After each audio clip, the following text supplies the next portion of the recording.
welcome back to another week of Behind and Beyond. I'm Allison, and this week I get to sit down with Pastor John Riley. We're going to talk about the gifts that come from building our house on the rock, and we'll wrap up our time in Matthew together. It's a great conversation. We look forward to joining us. Hey, John, welcome back to Behind and Beyond. It has been a while since you've been here. Yeah. I'm excited to get to chat with you today. I'm excited too. We've been talking about my intro questions or icebreakers. I have been watching them closely, and I'm so excited to see what you have for me. Well, actually, you labeled the podcast Candy Talk Yes. at this point because of all of the... Well, no, I wanted a spin-off podcast Oh, okay, yes. where just you and Amanda get to talk about candy. Yeah, I'd love that. Because that was like the first 7 minutes of that episode. It was fascinating. I kind of forgot that you were actually going to talk about anything spiritual because I'm like listening to all this candy talk. It was great. The word of the Lord is sweet like honey, you know. Oh, my gosh. You win a prize for that connection. Well, do you have a favorite candy? Do you want to share? What's yours? I'm not much of a sweet tooth Yeah. person, but I would probably take... look at me. I'm on Candy Talk right now. I know. Oh my gosh. I've reeled you in. I would probably go Skittles over anything chocolate. Like I like that kind of fruity. Yeah. Yeah. Okay. Yeah, but I don't really eat sweets that much. Yeah. Well, what about Thanksgiving? How was your Thanksgiving? What's your favorite Thanksgiving food? Do you do dessert at Thanksgiving? Or are you more Yeah, like... well, my daughter bakes. Oh, right. Like crazy. Yeah. So Abigail made something that was always amazing. I don't even know what it was this year, but it tasted great. But yeah, I mean, Thanksgiving, favorite thing is obviously the sides. Nobody ever says turkey. Dave said turkey. Really? Yes, just last week. I was shocked. I couldn't believe it. He That's did how I say felt. that last week. Yeah. I did hear that. Yeah, well, he might be the only person in the world. It's know. like the quintessential Thanksgiving food, but everybody loves the sides. That's how I feel too. Turkey's kind of like the avenue. It's like the palate cleanser among all the sides, you know? Yeah, we started a thing years ago with some friends that we just started doing sides giving at our house. Where we didn't even have turkey. We just brought all of our favorite sides. That's genius. Yeah, it was great. That's just a lot of great carbs. idea. It was terrible for our health. We're probably still recovering years later from doing this. But yeah, sides giving. Except now I want to adopt it, so it sounds like well, you should come over next year. Okay, yes, please. I can't wait. All the carbs and bad stuff. Yeah, I'll bring my green bean casserole with Cheez-Its. We'll be ready. So, well, we are wrapping up the Sermon on the Mount, which feels kind of crazy. So, as we're finishing it up, what do you think? We'll just kind of dive in to talking about it. What do you think, as we're looking at the whole sermon, what's the thesis? What do you think is the main point that Jesus would have been hoping his listeners took away from it? Oh, and I guess two. Can I ask another question along with that? Sorry, two-part. Because I've read also in commentaries that there's debate about whether it's one long sermon and he just said it all at one time, or whether it's pieces of Jesus' teaching that have been compiled together by Matthew in one spot. So curious, one, what your take is. And then two, I guess the thesis would differ depending on whether it's one long talk or multiple parts. I do think that there is... when it comes to like, is it one long thing or the two different parts? There's also in Luke, it's not as famous, but there's the Sermon on the Plain, which has a lot of similar teachings. I do tend to think that it's like pieces and parts that were brought together, that he didn't necessarily do it all at once, but he probably did some of them in groups. Maybe, I don't know. But they seem to flow. I mean, it does seem to flow from one idea to the next. But there's also an element of that where, like, as God was inspiring the authors of these Gospels to bring in themes and different things like that. So you'll look at that, like Matthew writes very different than John. John makes connections. He reorders things differently than Matthew does to make certain connections for certain audiences. And so the truth is all still there. It's just like a different creative lens on how they were led to put these things together. So that could be it. It also could be that like all those pieces, it wasn't that Jesus just sat down and taught this one time. He probably taught these things to different audiences over and over and over. And this was somewhat of a collection of how Matthew put it together over time. So that's kind of what I think about it. But I think the overall idea, like even if it was one long sermon or if it was just all of Jesus's teachings all together, when it comes to these like teachings of morality and some of the topics that he addresses in the Sermon on the Mount, I think his big thing was like trying to challenge them to a new way of thinking so that they could have a new way of essentially being, right? Because if you think about everything that Jesus taught in the Sermon on the Mount, the only reason it has so much impact is because it stands in contrast to how the world views that thing. So like, why is his view on generosity so different or so challenging or so beautiful for us? Well, it's because the world sees generosity as something different. And like, why is his view on lust so extreme? It's because the world sees sexuality and lust so differently. So his teaching, it's kind of held up as the world thinks this way, but I want you to think this way. And by thinking this way, then you become something more. Like as we follow him and as we begin to think and see the world as he sees the world, it's like a transforming experience. So I think that's all of his teaching, is a new way of thinking so that we have a new way of being. It's not, by no means is it just like behavior modification, but it's him challenging the way that the world sees certain things so that we begin to see them differently. That's Like, kind of, I think, the overall is. Be transformed by the renewing of your mind. Yeah. And allowing that to make you more into a Christ. For sure, because he's really challenged. Like if you think of the 6 topics where he has the phrase, "You have heard it said, but I say to you," what he's challenging there is like, here's the common cultural understanding of this topic. You have heard it said about this, about anger. You've heard it said about this, about lust. But this is what I want you to think. This is where I want you to live into this. And so he creates this drastic contrast. And his contrasts, what's really amazing about them is they're very simple. Sermon on the Mount is not long. None of these topics are long, but they are so powerful. Like they're really, the contrast is what makes them so both challenging and beautiful at the same time. And so I think that's what he's doing with Sermon on the Mount, is trying to change or challenge us to think differently when it comes to all these everyday things that we run into just as humans. Yeah.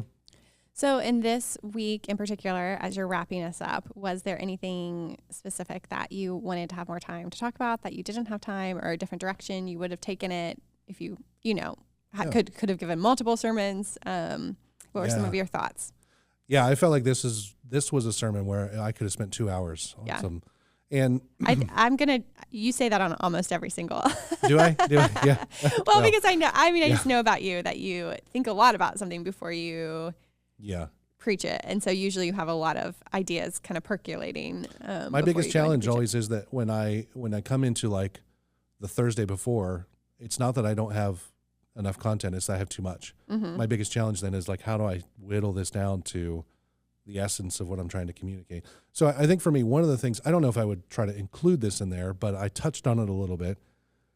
I gave a quote by J.P. Moreland, and it was talking about how we are a soul, but we have a body, right? And Moreland is somebody who I was introduced through another book. If you know, Lee Strobel did all those Case for Christ, Case for Faith books. Well, Strobel had a book called The Case for a Creator, and in it there's a chapter on the soul, and he interviews J.P. Moreland. That took me down this rabbit hole of reading Moreland's work, right? And so Moreland cites all these studies that kind of ran perpendicular to other surgeries and things. And the studies were done on folks who had like severe epilepsy. And in these surgeries, they had to have pieces of their brains removed because their epilepsy was just causing them to be so debilitated in life. And so his premise was, as he goes through all these different studies, is that we can have almost any part of our body removed and we still remain who we are. So he used like a simple example. If you're in a car accident and you lose your right arm, you're still you. If I'm in a car accident, I lose my left arm, I'm still me. So our soul is not in our arms. It's not in our legs, right? And so he just kind of goes through every little piece of our body. And he says, this patient with epilepsy had this part of their brain removed. And when they came out, they had physical and mental challenges for sure, but they were still them. And so the whole premise was that the soul cannot be located in our body. It's something other. It's connected to our body. It's the thing that drives us, but it's not inside of our body. So that means that we are something more than just brains, chemicals, blood pumping through our hearts, things like that. And so that kind of stuff, it's so nerdy, but it fascinates me. I'm so curious. How does that work with like personality changes when in a brain injury? Or would you say that's just, but the soul is still the same? You still are who you are. Yeah. There's been a change to you. Just like as you age, you change perspectives, you change different things. You still are the essence of who you are. And so I'm not saying I fully understand that. I'm saying that it's an interesting thing to think about. Yeah. That intersection of our physiology and our faith is fascinating to me. Yeah. And I can really go down some rabbit holes on that kind of stuff. One of the big ones that I read 3 years ago was just the connection between prayer and our brains and how prayer impacts our brains. That if you are somebody who regularly prays, it can have an impact on your overall health. It stabilizes anxiety. It can regulate your blood pressure. There are parts of your brain that are measurable that if you are a praying person, it will grow healthier. So your decision-making, your empathy, your compassion towards people, your even your emotional side of things. The more you pray, the more those things kind of get regulated. They've done like brain scans on people, and they can see their brain, like blood moving to different parts of their brain as they pray. It's just interesting how that's connected. Yeah. I can be fascinated and just like go way down that rabbit hole. So I wouldn't include that in a sermon, but any idea of the mind and like love the Lord your God with all your heart and mind and soul. That's really where this one started. Yeah. Because I have this kind of conviction of, similar to Mark Knoll, who I also quoted in the sermon, that sometimes we can be very intellectually lazy with our minds when it comes to our faith. And yet Jesus told us to love him with our minds. Paul is constantly telling us to renew our minds through the word, through the Spirit. And so to leave our mind out of faith and just simply go off of an emotional faith, or as some will say, like a blind faith, I feel like it can be a bit of an excuse to not engage, to not really think deeply on some things. So, yeah. Do you think, and I guess it goes back to, are these being pieced together? Is the sermon being pieced together? Is it one long intentional narrative? But do you think it was intentional to end with the analogy of the house on the rock and the sand? And I guess even in that, how does that kind of wrap up what Jesus has been teaching? And how does following his teachings on the Sermon on the Mount help us withstand the storms of life? Yeah, I think the reason why he ends with the house is because it's so easy for us to hear something and agree with something and then do nothing with it, right? And so I had a friend years ago, and just a sweet guy, and I was like so for him, but he was in and out of rehab all the time. And there was a moment where I ran into him just on the street out in like our Dormont community and was talking with him, and he was telling me like that he was so many days sober and he looked really great. And I just asked him like, well, what's kind of like sparked it in you now, right? And he said that he came to a point where he realized like he was heading back into rehab, and he thought, I've been through so many of these programs. I know this program better than the people who work here and do the program. The change is I just don't do it, right? So he said, I know all I need to know, but I just don't put it into practice. And then there was something about that like changed in his mind. And now he's been years sober. Wow. And I think that's what we do with a lot of things in life. But we especially do it with faith, where we can like read something. We can even read something that like in the Sermon on the Mount that's really challenging that Jesus gives to us, and we can agree with it and then just not do it. And so his challenge here at the end is to make sure that we're not doing that. Make sure we're not just reading these words and then doing nothing with them, because then they're worthless if we do nothing with them. Yeah. To your second point then, how do they prepare us for the storms of life? I think that it's somewhat of like my friend, where like a lot of the storms we experience, we create them ourselves, right? By not listening to the Lord and by not obeying. We put ourselves into positions where we put all of our eggs in one basket. Like we put all of our hope and our love and our trust in a relationship with another person. And when that relationship doesn't work out, it's a huge storm, and we crumble because that was so much a part of our identity. When on the other hand, if you are anchored in your identity in the Lord and that relationship fails, sure, there's still heartbreak and there's still sadness and there's still some mourning that happens, but you're not ultimately crushed because you're built on something else. And so I think that that's what he's trying to set us up for, is this idea that any of these topics that we address in the Sermon on the Mount, that we come across in the Sermon on the Mount, if we begin to see them as he sees them and live them out as he lives them out, then those things won't crush us as much. We won't get as angry as we used to. We won't struggle with lust as much as we used to. We won't, struggle with our words and being harsh to other people as we used to, if we're willing to actually put these things into practice. Because that's what faith really takes, right? It's not like the moment that you say yes to Jesus, all of a sudden your entire life is clean. You're still, like the next day, you're still going to struggle with sin. And it takes a little bit at a time to kind of work those kinks out of your life in partnership with him. And it's just that slow obedience. Or Eugene Peterson used to say, it's a long obedience in the same direction.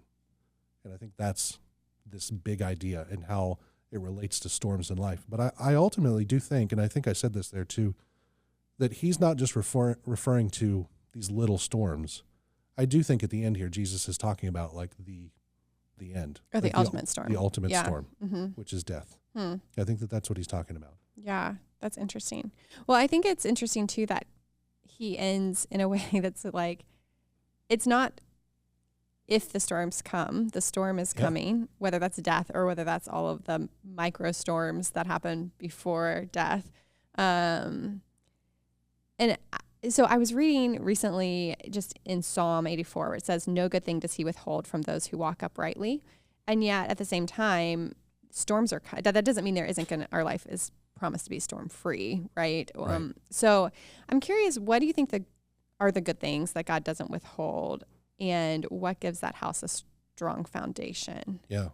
I think you could probably go all the way back to June when we started this, and you look in the Beatitudes. And again, think about how we often think about blessing versus how he thinks about blessing. So I think the good things that he brings are those things that are kind of listed off in there. Comfort, that's a big one. The fact that we're in a relationship with him, that is such an anchor in a storm. Yeah. Because you're right. Like he says that even though there are these two houses, both of them experience storms. Whether you're built on the rock or not, you're still going to experience storms, right? But I think that when you look at what he lays out for us, he's just trying to turn this idea on its head of like what that really looks like to experience something good, because we have a very different definition of good in our world. Yeah. And so when he's talking about pursuing these certain things as good, those are the things that end up becoming kind of the foundation that we end up standing on, if that makes sense. Yeah. Oh, yeah. I think it made me kind of in tandem reading this verse and hearing your sermon at the same time, made me think about how it's so easy to read that verse and think, no good thing does he withhold, meaning my life will be easy and it's going to go great, and that God is defining good in a different way. Well, John 16, Jesus says, in this world you will have trouble. Yeah. Like he never sugarcoats it. We live in a fallen world. We're fallen people. Sin has infiltrated its way into everything. So in this world you will have trouble, but I've overcome the world. Yeah. He gives the turn on the end. Like, so if we were with him, then all of these troubles, all these storms, while they still hurt, while they still make an impact on our lives, they're not like the end of our story. Yeah. Right? He's overcome the world. He's overcome death. He's overcome sin. And if we're following him, then that's true of our story as well. Yeah. Mm-hmm. And so it's just a matter of doing that, obeying him, following him, do what he tells us to do. He knows better than we know better. And that's really what this two house thing is all about. It's about obedience and just trusting him. So that's what it looks like with surrendering your heart, is saying like, my emotions they're not reliable, right? My soul, my identity and what I think, it's not always reliable. My mind's not always reliable, but he is. So I'm going to trust him. I'm going to follow him. I'm going to obey him even if it doesn't make sense, even if I don't feel it. I'm going to trust him and obey him. And then over time, it may make sense. Yeah. It may feel right, which is how a lot of this kind of faith walk ends up feeling. Yeah. Yeah. So let's talk about that. So Jesus, I'm going to try to get this right because it is different. I'm curious about this. Maybe this is a side tangent trail. But so in Deuteronomy, it's love the Lord your God with all your heart, your soul, and your strength. And then Jesus here says, love the Lord your God with all your heart, your soul, and your mind. Is there a difference there? Does it matter? Like, what's going on there? I think that what's happening in that case, because even the way that Luke or Mark lays it out is even different, because he had strength. Okay. Right. Yeah. So there is a difference between all of those things. I think what Jesus is trying to do, and this is what I was trying to hit on in the sermon too, he's just trying to show us the totality of who we are. Yeah. Right? Because we're emotions, we're thoughts, and we're everything in between, which is kind of your soul. Your soul is your experiences, your memories, everything that you are. He's just trying to say, like, love God with everything that you are. Yeah. And he's giving these specific ways to remind us of kind of who we are.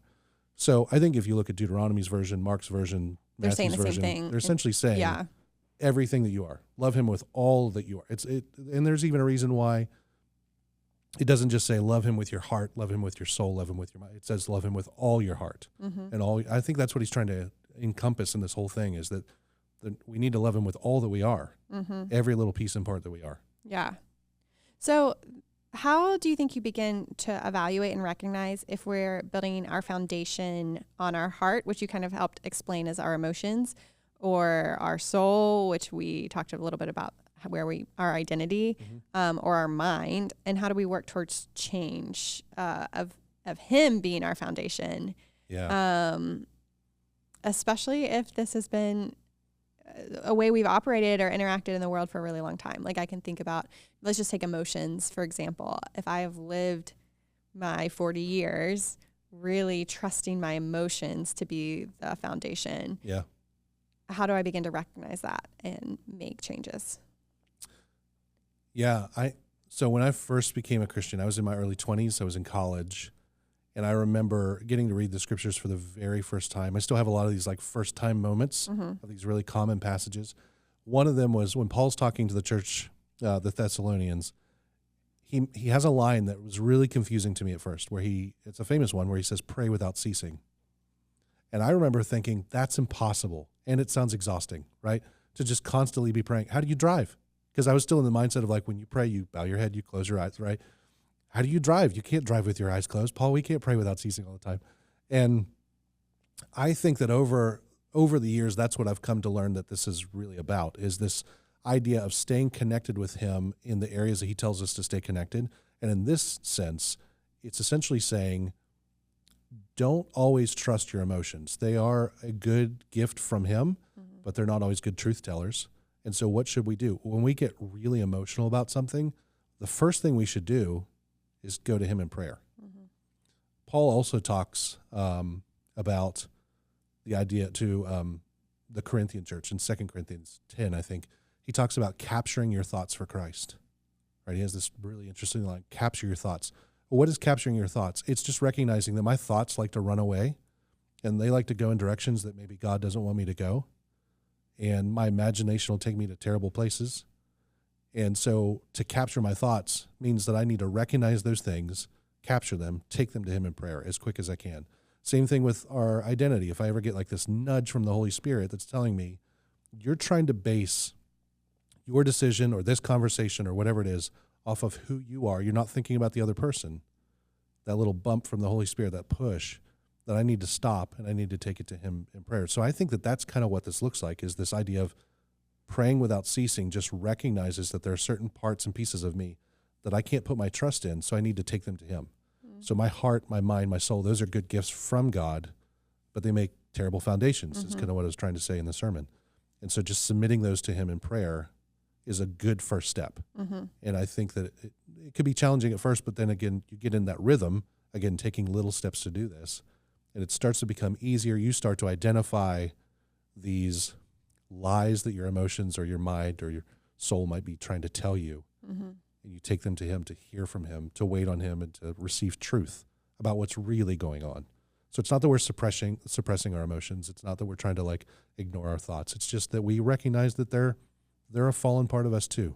Yeah. We need to take them to him in prayer. So that's what I think it looks like. Yeah. I appreciate how you explain the difference between a gauge and a GPS. What was the other? A gauge and a guide. Okay, yeah. I was like, I'm not a car person, so I had to really think that one through, what a gauge does in a car. But that was helpful. I've been watching my gauges as I drive because I have that in my mind, and I thought the faster I go, the more right I would go because my speedometer keeps going this way. And so like it would make a terrible guide. You just drive off the road really fast. I'll just But that's not original to me. I read that somewhere, and I've always thought that. It's a good gauge.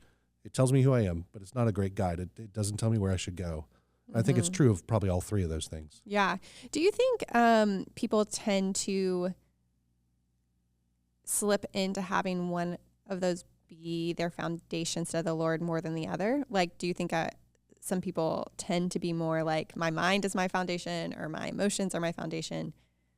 I think so. Or is it kind of like all three? Why does he say all three? I think that we all wrestle with all three, but I think that if I were just basing it off of my experience, I would say I do lean a little bit more towards the mind part sometimes, but there are other times when I lean a little bit more towards emotions, right? Or I become really selfish and anchor things in me.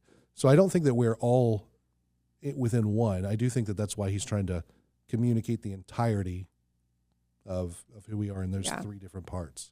So we can all kind of slip into them. It's not that we all live in one, like that you're a heart person, I'm a soul person.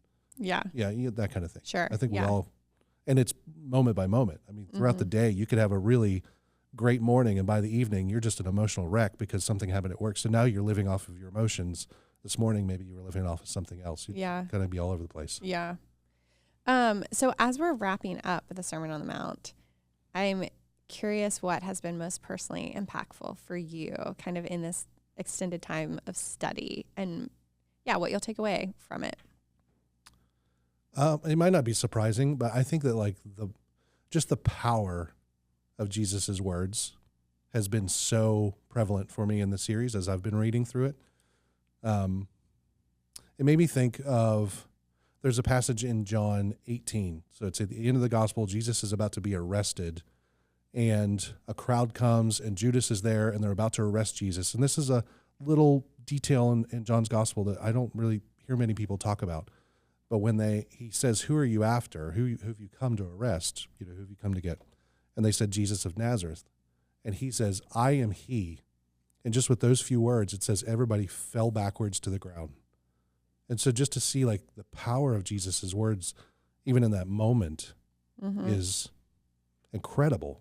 And so I think, well, we have his words right here in the scriptures, and they still have that power. And you think about how none of these topics are very long.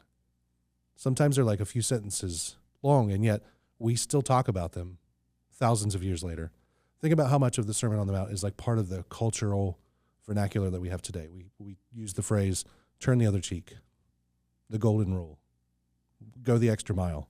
Those are all Sermon on the Mount things, but they're like so small and they have so much impact.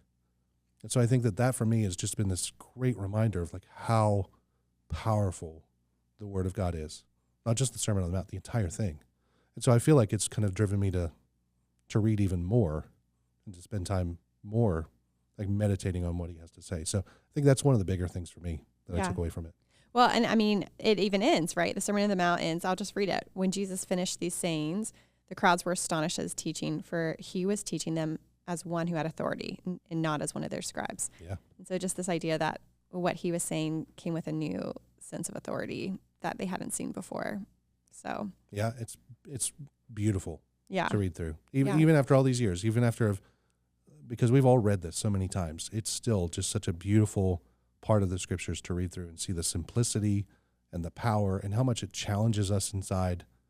I've enjoyed going through it so much. Me too. It's been a really great series. Well, as we're leaving the Sermon on the Mount, this is actually also our last podcast for a little bit. It is officially Christmas time. So we will be taking a break with the podcast until January. But in the meantime, there are every Sunday, I believe, is when the Advent. Yes. There's mini sermons. How would you describe it? You were one of them, one of the speakers. Yes. So they're like small devotions, and then they're tied into a particular carol. Yeah. And so then you get to also experience the carol as well. So those come out on Sundays at 7 p.m. Yeah, great. So we hope you join us for Advent, and we will see you after Christmas. Merry Christmas, everybody. Merry Christmas. Merry Christmas, John. Great to get to talk with you. Thanks. Bye.